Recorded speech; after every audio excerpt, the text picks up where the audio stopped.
The resurrection of the dead in Judaism. The Rambam, I think this is how you say it, Maimonides, compiled what he refers to as the Shlohah Asar Ikkarim, the 13 fundamental principles of the Jewish faith, as derived from the Torah. Rambam refers to these 13 principles of faith as the fundamental truths of our religion and its very foundations. Number 13 of the 13 fundamental principles is the belief in the resurrection of the dead, which is a real, even from the Christian standpoint, Jesus rose from the dead, and Jesus, his good friend Lazarus, he'd been dead 4 days. He raised him from the dead, which led to the shortest verse in the New Testament, in the Gospels. Jesus wept. That's all. One verse. Jesus wept. And he did after raising Lazarus because people still didn't believe who he was. I thought that was an interesting tidbit. Ezekiel 1 and 10 are together a vision.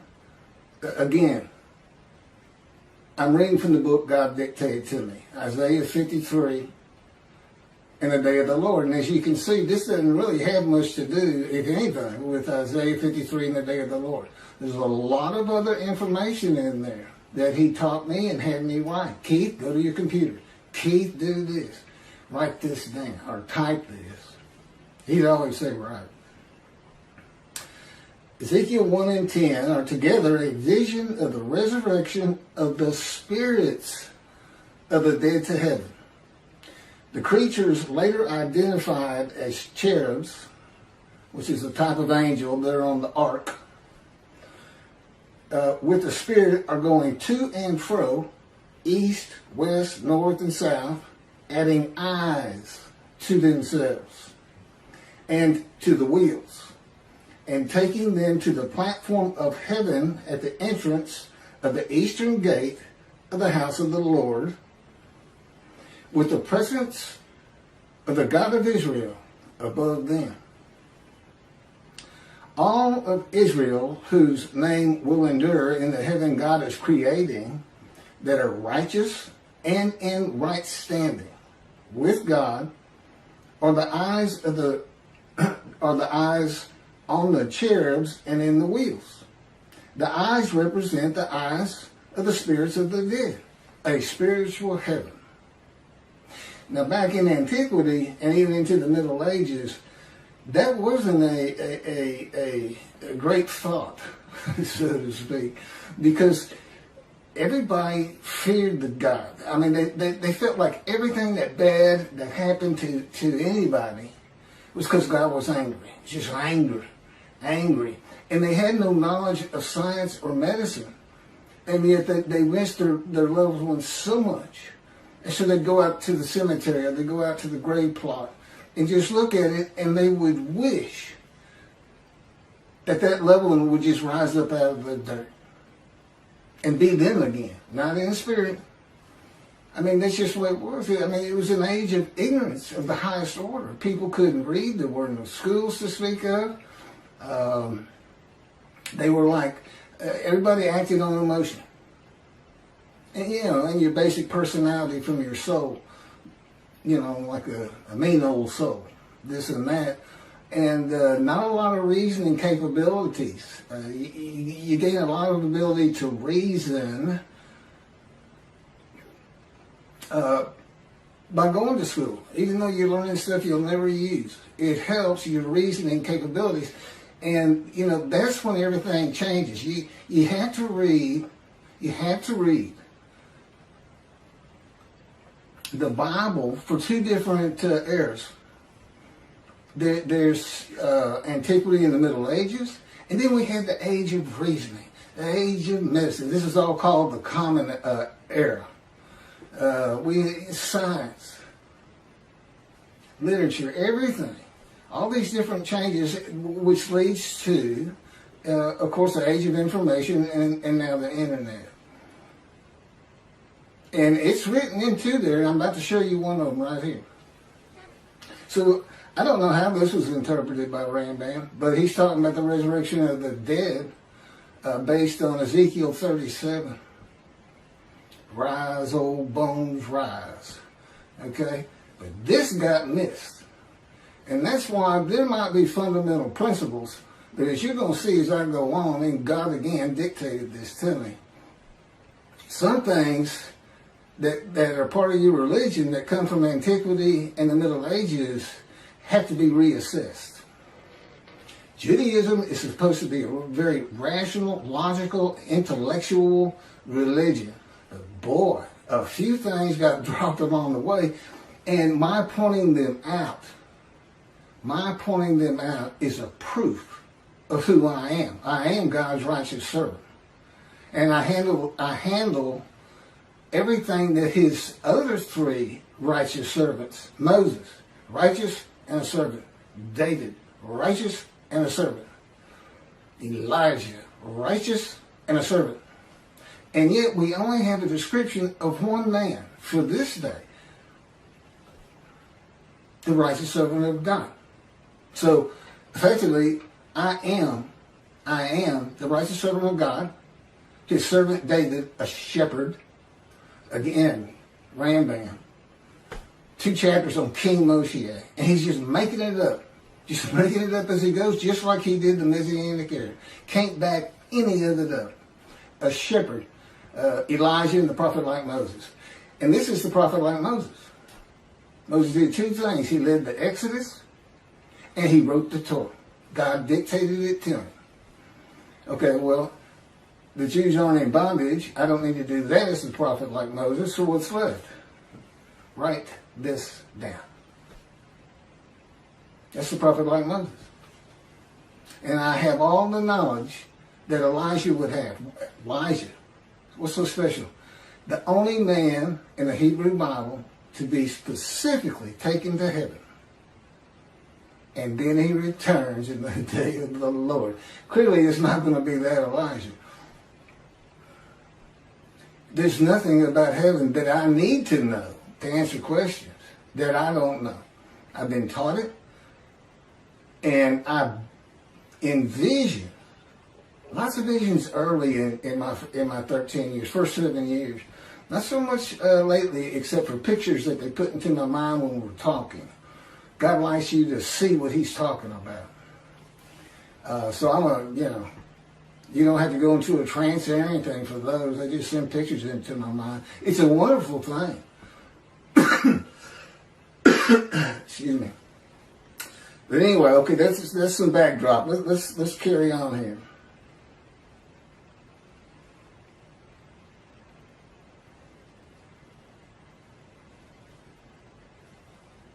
Okay, there's the eyes. Okay, a spiritual heaven. That's where I left off. And this is Isaiah 65, verse 17 through 18. For behold, I am creating a new heaven and a new earth. The former things shall not be remembered.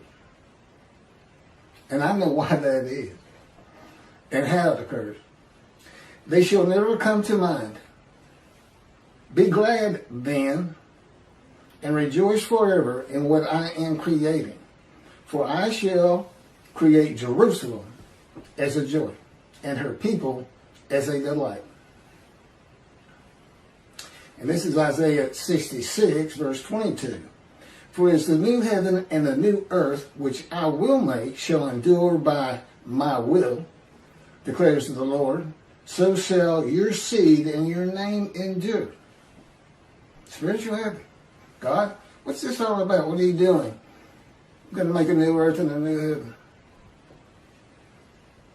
The new heaven is the spirits of the Jewish people. With the name Israel endures. Considered angels. The angels Israel. is how he refers to it. That's what makes it a new heaven, a new host of angels. So, in the new earth, the same story again. You get to watch it. You get to watch it, Jewish people. You don't want to miss heaven. Now, I've been there. Generally, I can still sense my body. But I've been there in pure spirit. And but he tells me you'll feel your body, your physical form. But he's going to have another chosen. He's going to basically just run the story again. And you get to see how it really all played out from the get-go. And, of course, time means nothing to you. You don't want to miss it. And that's my proof of an Elijah. I just showed you the prophet like Moses. There's my Elijah. Can't really show you a David except for I bring the reckoning in the dismissal of the rabbis, which is on plenty of videos. God has, I am the reckoning and I am the wrath on Christianity. And how you fit the Messianic era into the wrath on Christianity, how you can say Moshe perfects the world, and yet he's got to bring the wrath of God to the Christians and the Gentiles in general. I don't know how you put it together. I mean, you cherry pick. Let's take the stuff that we really like and the stuff that sounds kind of ominous, like utter destruction, or I will hurl your glory to the ground if Elijah doesn't get done what I want him to do, clear the way, which, by the way, is building the third temple. That's what I got to get done, in case you want to know. But I got to be recognized. People got to read all this and go, well, we got to go with this. Because he couldn't possibly know this. I was an atheist for 50 years, as if that matters. I mean, the greatest rabbis, Rambam, this, that, people today, Jews for Judaism, Tovia Singer saying 53 is the people Israel as one, all Jewish people as one man. None of it makes any sense. Tovia bases it on the Holocaust, that there was a guilt offering. Let's go to Leviticus. He went Christian. He's going to use the animal, sacrificial, and worship laws for a human being. And that's adding to Leviticus. You're not supposed to add to or take from anything God had written. The Christians killed one son. Tovia Singer's got him killing 6 million so that they would go back home. Yeah, that's not God. He knew you'd come back. He knew you'd get driven back. He didn't have to lift a finger. And then Michael Skoback and whoever wrote their commentary, it's another person, but I want to hear Skoback talking about it. It's based on the Messianic era, where the world realizes the Jew has been right all along, a great exaltation, this and that, never going to happen. His whole commentary is based on something never going to happen. You know, where's the day of the Lord? Where's utter destruction? Where's vengeance? And where's God's representation? Where's his Moses? God's coming to, you know, clearly it's Moshe, but you better get a description. I mean, you got a description. I still can't get anybody to talk to me. Does shun, despise, and held no account ring a bell? Because God knew it was going to be like this in the beginning. Ezekiel 37 gives a vivid account of raising the dead to life into new bodies of flesh and bone. This was a common belief in the ancient age and Middle Ages. In this age of information with knowledge of science and the human body, few people believe that a human body can or will be resurrected anew by God.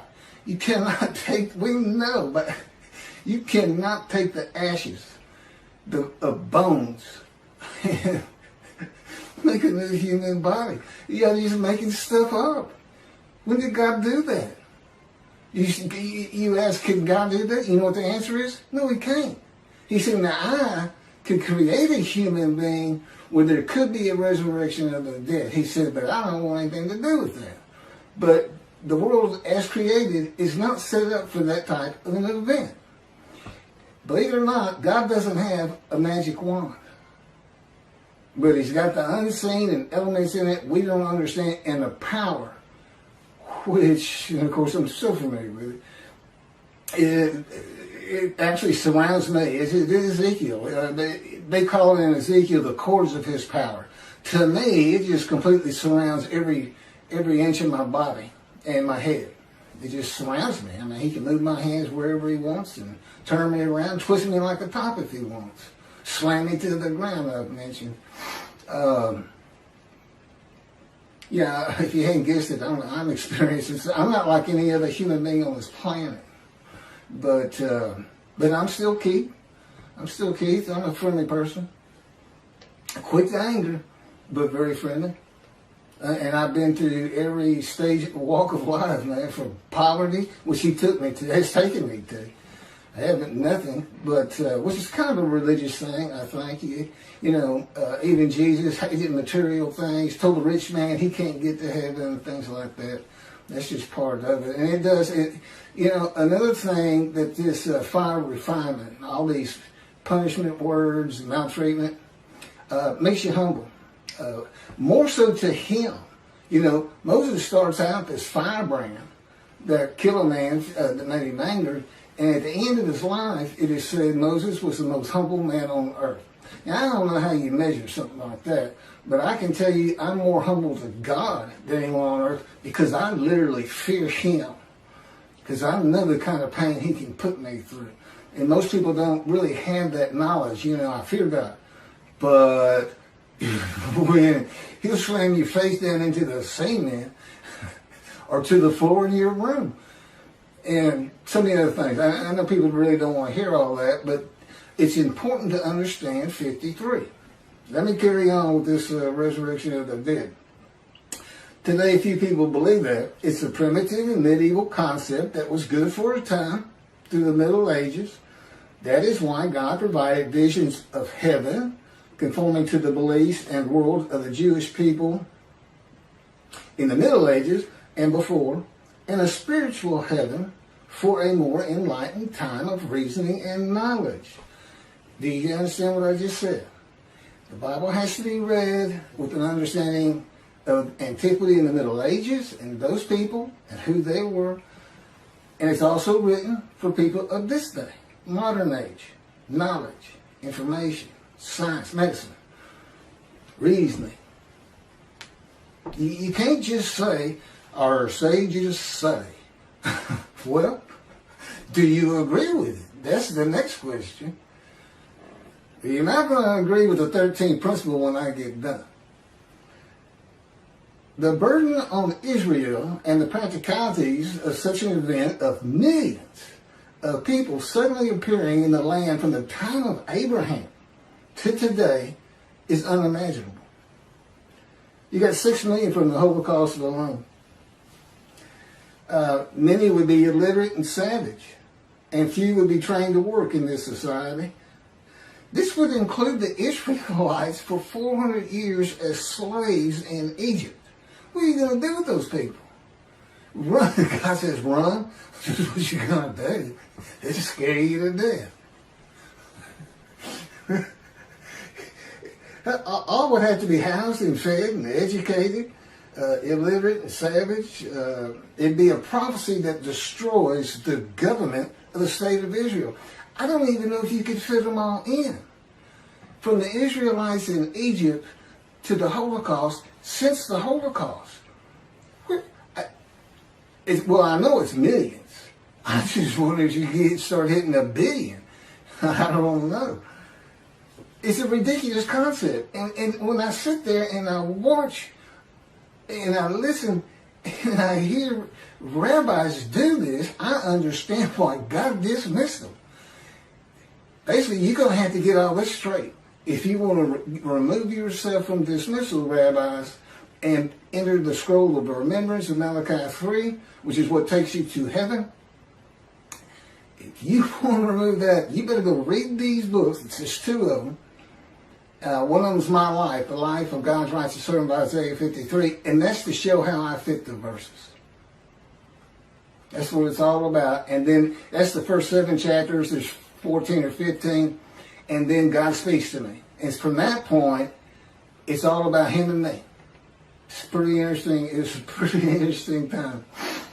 And it continues, and I guess at the end of my life or at some point, we're going to do it again for the finale until he decides that it's time for me to die, that's how I'm going to die. He's just going to make the decision like he did with Elijah.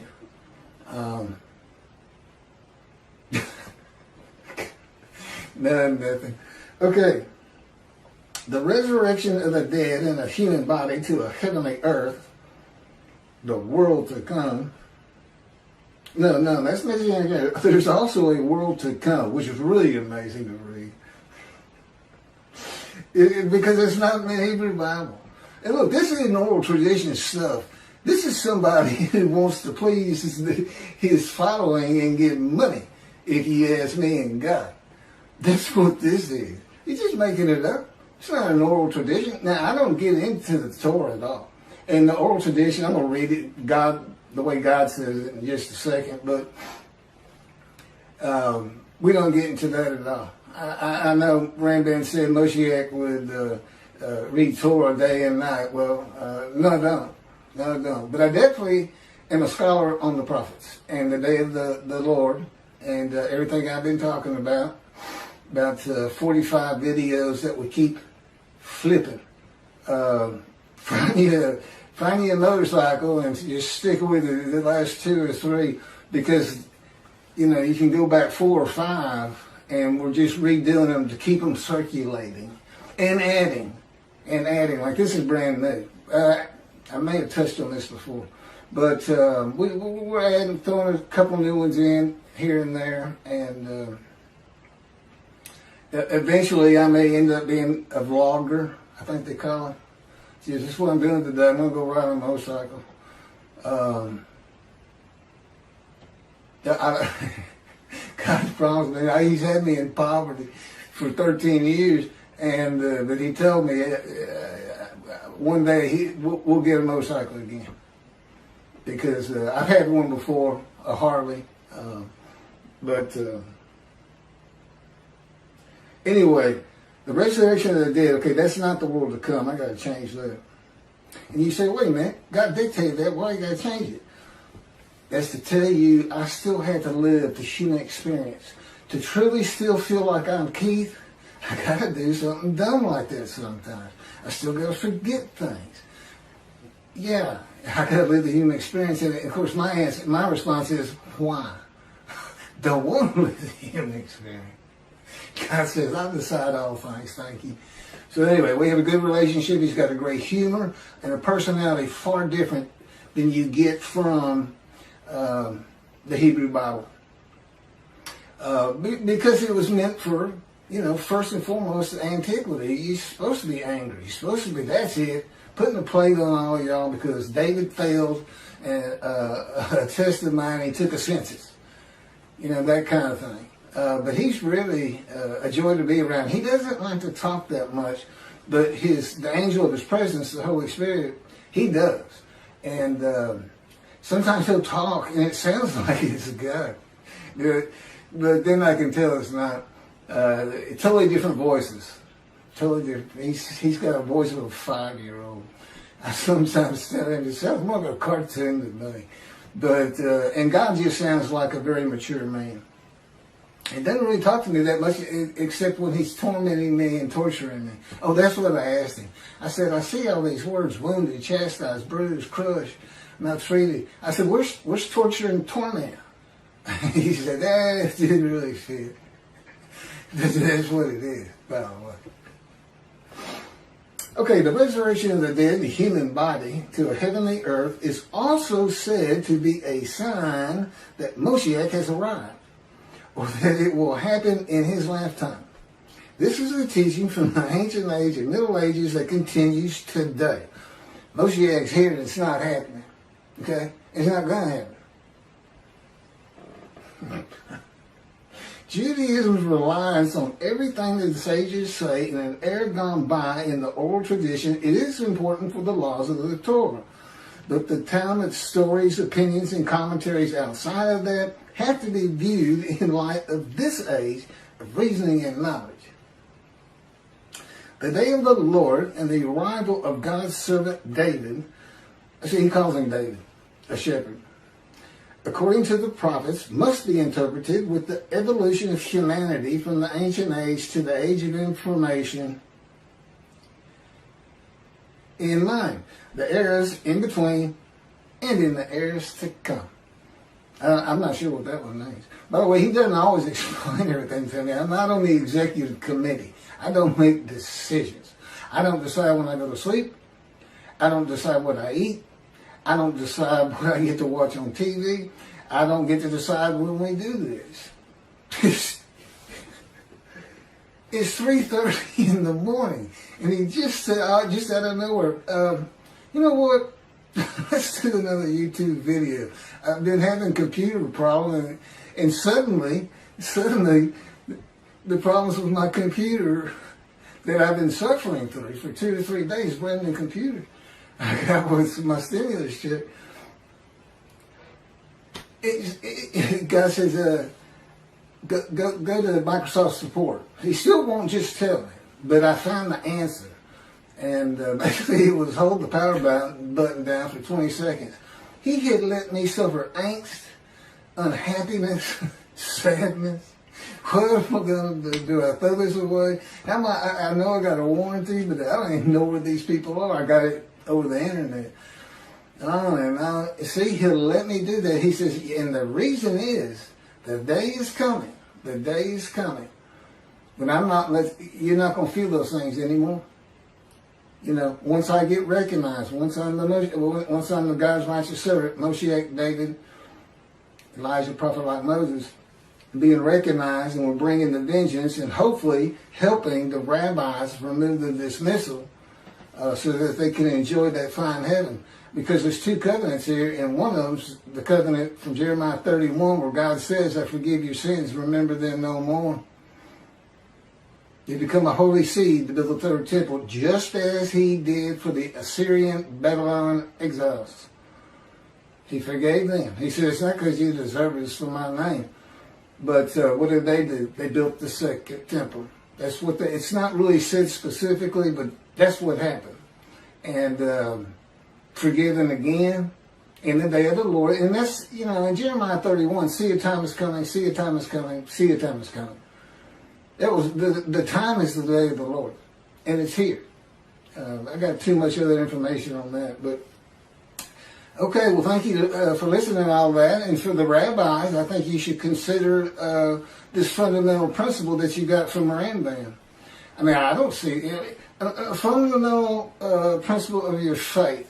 And see, I was an atheist for 50 years. I'm not a religious person. I understand the concept. Well, this is what we believe, because that's what you get from the Christians. You can go to them and say, look at this and that, and this and that. None of that makes sense. None of that makes sense. And this is what you get. Praise Jesus. Praise Jesus. Logic doesn't matter. Well, for the Jews in Judaism and for the God of Israel, it's going to start mattering if the rabbis won't see heaven. Thanks a bunch.